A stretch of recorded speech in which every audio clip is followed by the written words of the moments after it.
One day বিশ্বকাপের বদলা নিয়ে অস্ট্রেলিয়াকে উড়িয়ে দিয়ে তৃতীয় দল হিসেবে গ্রুপ চ্যাম্পিয়ন হয়ে সেমিফাইনালে ভারত, চতুর্থ দল হিসেবে কে যাবে সেমিফাইনালে? অস্ট্রেলিয়া, আফগানিস্তান নাকি সবাইকে অবাক করে বাংলাদেশ? এখন বিস্তারিত। বাংলার ক্রিকেট ভক্তরা সবাই করেছে ভারতের সাপোর্ট। ভারত জিতলে একটি সমীকরণে সেমিফাইনালে যাওয়ার স্বপ্ন টিকে থাকবে টাইগারদের। টসে জিতে ভারতকে ব্যাটিংয়ের আমন্ত্রণ জানান অস্ট্রেলিয়া। টসে হেরে ব্যাট করতে নেমে নামের প্রতি সুবিচার করতে পারেনি বিরাট কোহলি। 5 বল থেকে 16 রানে আউট হন বিরাট। একদিক ধরে রেখে অস্ট্রেলিয়ার বোলারদেরকে শাসন করে ভারতের ক্যাপ্টেন রোহিত শর্মা ঋষভ পন্থকে সাথে নিয়ে 87 রানের পার্টনারশিপ করে বিপদ সামাল দেন। দলীয় 93 রানের মাথায় ব্যক্তিগত 15 রান করে আউট হন ঋষভ পন্থ। সবচেয়ে অবাক করার বিষয় হলো ঋষভ পন্থ 15 রান সংগ্রহ করিতে করিতে ক্যাপ্টেন রোহিত শর্মা সংগ্রহ করেন 70 রান। দলীয় চতুর্থ উইকেটে জুটিতে সূর্যকুমারকে নিয়ে বেশ 22 বল থেকে 34 রানের আরও একটি পার্টনারশিপ করেন ক্যাপ্টেন রোহিত। 100 রান পূর্ণ করবে সেই আশায় ব্যক্তিগত 92 রানের আউট হন ক্যাপ্টেন রোহিত। আউট হওয়ার আগে কাজের কাজ করে যান রোহিত। 224.39 স্ট্রাইক রেটে 41 বল থেকে 7টি 4 ও 8টি 6-এর সাহায্যে 92 রান করেন ভারত ক্যাপ্টেন। 169 রানের মাথায় চতুর্থ উইকেটে পতন হয় ভারতের। আউট হন সূর্যকুমার। 194 রানের মাথায় পঞ্চম উইকেটে পতন হয় ভারতের।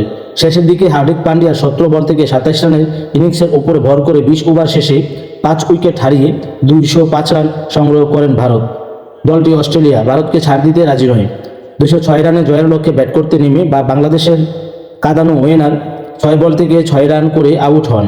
যেখান থেকে রোহিত শর্মা শেষ করেছে ঠিক সেখান থেকে যেন শুরু করলেন হেড ও মিচেল মার্শ রোহিত শর্মার মতো 87 রানের পার্টনারশিপ করেন। ভারতকে চাপিয়ে ফেলে দেয় ঠিক তৃতীয় উইকেটে জুটিতে 38 বল থেকে 87 রান করেছিল রোহিত শর্মা ও ঋষভ পন্থ।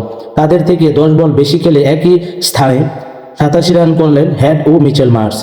দলীয় 87 রানের মাথায় ব্যক্তিগত 37 রান করে মিচেল মার্শ আউট হয়। দলীয় 128 রানের মাথায় ম্যাক্সওয়েল আউট হন। ভারতের তৃতীয় উইকেট পড়েছিল 127 রানে। অস্ট্রেলিয়ারও তৃতীয় উইকেট পতন হয় 128 রানে। সমানে সমানে লড়াই চালিয়ে যায় অস্ট্রেলিয়া। আরশিব সিং ও কুলদীপের নিয়ন্ত্রিত বোলিংয়ের কাছে পারেনি অস্ট্রেলিয়ার ব্যাটসম্যানরা। 20 ওভার শেষে 7 উইকেট হারিয়ে 181 রানে থেমে যায় অস্ট্রেলিয়ার ইনিংস।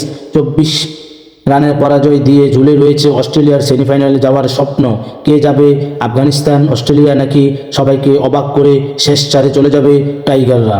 অস্ট্রেলিয়ার 2 পয়েন্ট হলো 0.331। আফগানিস্তানের 2 পয়েন্ট, মাইনাস পয়েন্ট হলো 650।